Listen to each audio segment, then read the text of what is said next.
Hello everyone. चलिए आज की क्लास हम शुरू करेंगे।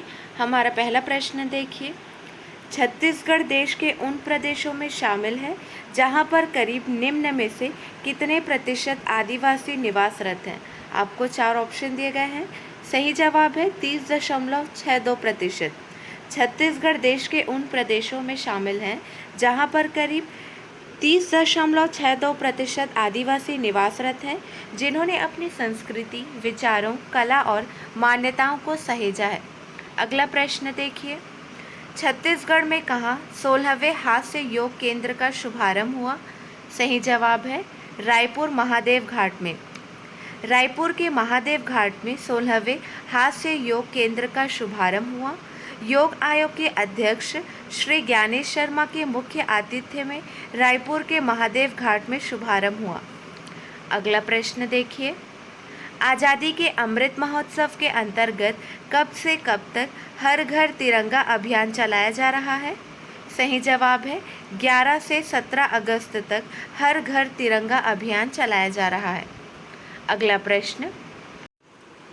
छत्तीसगढ़ सरकार ने स्टैंड अलोन स्टील रोलिंग मिलों को 9 महीने की अवधि के लिए ऊर्जा शुल्क में कितने फीसदी की विशेष छूट देने का फैसला लिया है। चार ऑप्शन दिए गए हैं। सही जवाब है 24%। 24% की विशेष छूट देने का फैसला किया है। 1 जुलाई 2022 से 31 मार्च 2023 के बीच उपभोग की गई बिजली के लिए रियायत प्रदान की जाएगी। छत्तीसगढ़ में 175 रोलिंग मिले हैं जिनमें 125 अकेले रायपुर में हैं। अगला प्रश्न। छत्तीसगढ़ में वात्सल्य योजना के तहत घुमंतू बच्चों को पढ़ाई व स्वास्थ्य के लिए हर माह कितने रुपए दिए जाएंगे। सही जवाब है 4,000 रुपये दिए जाएंगे। एकीकृत बाल संरक्षण योजना प्रदेश में मार्च 2022 में शुरू हुई थी। सड़कों पर घूमने वाले ऐसे बच्चों को सरकार की तरफ से अब हर महीने 4,000 रुपये मिलेंगे जो चौक चौराहों पर या रेल डिब्बों में खेल तमाशा दिखाकर और झाड़ू लगाकर भीख मांगते हैं। वात्सल्य योजना के तहत यह पैसे उनकी पढ़ाई और स्वास्थ्य के लिए दिए जाएंगे। अगला प्रश्न है। छत्तीसगढ़ राज्य में गुणवत्ता मानकों से लोगों को वाकिफ कराने के उद्देश्य से राज्य का पहला मानव क्लब कहाँ शुरू किया गया है। सही जवाब है सिपेट रायपुर में शुरू किया गया है। भारतीय मानक ब्यूरो ने central institute of petrochemical engineering and technology में राज्य का पहला मानव क्लब शुरू किया है। ब्यूरो द्वारा तय किए गए गुणवत्ता मानकों से लोगों को वाकिफ कराने के उद्देश्य से इसकी शुरुआत की गई। अगला प्रश्न है। हाल ही में FIDE फिडे के नए उपाध्यक्ष के रूप में किसे नियुक्त किया गया है। सही जवाब है विश्वनाथन आनंद को नियुक्त किया गया है। ऑप्शन 1 सही है। अगला प्रश्न देखिए। हाल ही में किस राज्य सरकार ने अगले शैक्षणिक वर्ष से शिक्षा में 100% NEP लागू करने की घोषणा की है। सही जवाब है गोवा। ऑप्शन 3 सही है। हाल ही में गोवा राज्य सरकार ने अगले शैक्षणिक वर्ष से शिक्षा में 100% NEP लागू करने की घोषणा की है। अगला प्रश्न। हाल ही में इसरो ने देश का सबसे छोटा रॉकेट कहां से लॉन्च किया है। सही जवाब है आंध्र प्रदेश। हाल ही में इसरो ने देश का सबसे छोटा रॉकेट आंध्र प्रदेश से लॉन्च किया है। अगला प्रश्न। कॉमनवेल्थ गेम्स 2022 में बॉक्सिंग में सागर अहलावत ने कौन सा पदक जीता है। सही जवाब है सिल्वर पदक जीता है। भारतीय बॉक्सर सागर अहलावत 92 किलोग्राम कैटेगरी में फाइनल मुकाबले में हार गए।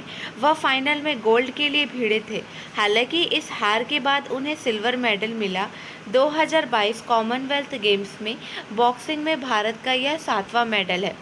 फाइनल मुकाबले में भारत के सागर अहलावत हार गए और उन्हें सिल्वर मेडल से संतोष करना पड़ा। अगला प्रश्न है। कॉमनवेल्थ गेम्स 2022 में टेबल टेनिस डबल्स में शरद कमल और श्रीजा की जोड़ी ने कौन सा पदक जीता है। सही जवाब है गोल्ड पदक जीता है। कौन सी सरकार ने प्रत्येक जिले में एक संस्कृत भाषी गांव विकसित करने का निर्णय लिया। सही जवाब है उत्तराखंड सरकार ने यह निर्णय लिया है। उत्तराखंड सरकार ने प्रदेश के सभी 13 जिलों में एक एक संस्कृत ग्राम विकसित करने का निर्णय लिया है। यानी हर जिले में एक ऐसा गांव होगा जहां के लोग संस्कृत भाषा में ही बातचीत किया करेंगे। उत्तराखंड के शिक्षा मंत्री धन सिंह रावत ने कहा कि इन गांवों के निवासियों को प्राचीन भारतीय भाषा को दैनिक बोलचाल में इस्तेमाल करने का प्रशिक्षण विशेषज्ञों द्वारा दिया जाएगा। संस्कृत प्रदेश की दूसरी आधिकारिक भाषा है। संस्कृत प्रदेश की दूसरी आधिकारिक भाषा है। ध्यान दीजिए, संस्कृत उत्तराखंड की दूसरी आधिकारिक भाषा है। पहली भाषा हिंदी है। उत्तराखंड देश का पहला राज्य है जिसने संस्कृत को बढ़ावा देने के लिए इस पैमाने पर पहल की है। कर्नाटक राज्य में केवल एक संस्कृत भाषी गांव है। उत्तराखंड के मुख्यमंत्री हैं पुष्कर सिंह धामी। उत्तराखंड की राजधानियां देखिए, शीतकालीन में देहरादून और ग्रीष्मकालीन में गैरसैंण। उत्तराखंड राज्यपाल हैं लेफ्टिनेंट जनरल गुरमीत सिंह। अगला प्रश्न, छत्तीसगढ़ के चंदखुरी का नया नाम क्या रखा गया है? 4 ऑप्शन दिए गए हैं। सही जवाब है माता कौशल्या धाम चंदखुरी नाम रखा गया है। छत्तीसगढ़ में 3 स्थानों के नाम बदले गए हैं। चंदखुरी, गिरौदपुरी और सोनाखान का नाम बदल गया है। सीएम बघेल ने निर्देश जारी किए। मुख्यमंत्री के निर्देश के बाद अब नए नामों से राज्य पत्र का प्रकाशन किया जाएगा। देखिए, ध्यान देंगे, छत्तीसगढ़ में 3 स्थानों के नाम बदले गए हैं। चंदखुरी, गिरौदपुरी और सोनाखान का नाम बदल गया है। सीएम बघेल ने निर्देश जारी किए। चंदखुरी का नाम माता कौशल्या धाम चंदखुरी होगा। यहाँ विश्व का एकमात्र कौशल्या मंदिर है। चंदखुरी श्री राम वनपथ गमन पर्यटन परिपथ में भी शामिल है। गिरौदपुरी को बाबा गुरु घासीदास धाम गिरौदपुरी के नाम से जाना जाएगा। सतनाम पंथ के अनुयायियों की आस्था का बड़ा केंद्र गिरौदपुरी है। सोनाखान शहीद वीर नारायण सिंह धाम सोनाखान के नाम से जाना जाएगा। वीर नारायण सिंह का जन्म सन 1795 में सोनाखान के जमींदार राम साय के घर हुआ था। छत्तीसगढ़ से किसका चयन मिस टीन इंडिया प्रतियोगिता के फाइनल राउंड के लिए हुआ है? सही जवाब है माही वर्मा। राजनांदगांव की माही वर्मा का चयन हुआ है। प्रतियोगिता दिल्ली में जारी है। माही ने 24वें mister and miss teen India 2022 प्रतियोगिता के लिए ओडिशा के भुवनेश्वर में आयोजित ऑडिशन में हिस्सा लिया था। अगला प्रश्न है, कॉमनवेल्थ गेम्स में हिस्सा लेने वाली छत्तीसगढ़ की पहली बैडमिंटन खिलाड़ी कौन है? सही जवाब है आकर्षी कश्यप पहली बैडमिंटन खिलाड़ी है और इन्होंने कॉमनवेल्थ गेम्स 2022 में सिल्वर पदक जीता है। ठीक है, याद रखेंगे, ये बहुत इम्पोर्टेंट प्रश्न है। अगला प्रश्न देखिए, अविभाजित मध्य प्रदेश के प्रथम मुख्यमंत्री पंडित रविशंकर शुक्ल की जयंती कब मनाई जाती है? सही जवाब है 2 अगस्त को मनाई जाती है। भारतीय स्वतंत्रता संग्राम के राष्ट्रीय आंदोलनों में उन्होंने शीर्ष भूमिका निभाई। उन्होंने छत्तीसगढ़ में देश की आज़ादी के लिए जन जागरूकता लाने का महत्वपूर्ण काम किया। 3rd पॉइंट है, रविशंकर जी अच्छे वकील, राजनेता होने के साथ ही अच्छे वक्ता और लेखक भी थे। 4th पॉइंट, छत्तीसगढ़ शासन ने उनकी स्मृति में सामाजिक, आर्थिक तथा शैक्षिक क्षेत्र में अभिनव प्रयत्नों के लिए पंडित रविशंकर शुक्ल सम्मान स्थापित किया है।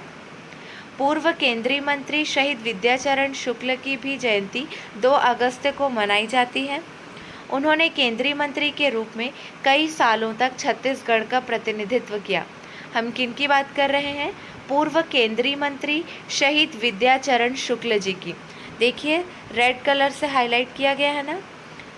लास्ट पॉइंट देखिए, केंद्रीय मंत्री के रूप में विद्याचरण जी ने देश के साथ साथ छत्तीसगढ़ के विकास की राह भी प्रशस्त की। चलिए, आपके लिए 2 प्रश्न हैं, इसका सही जवाब आपको कमेंट सेक्शन में देना है।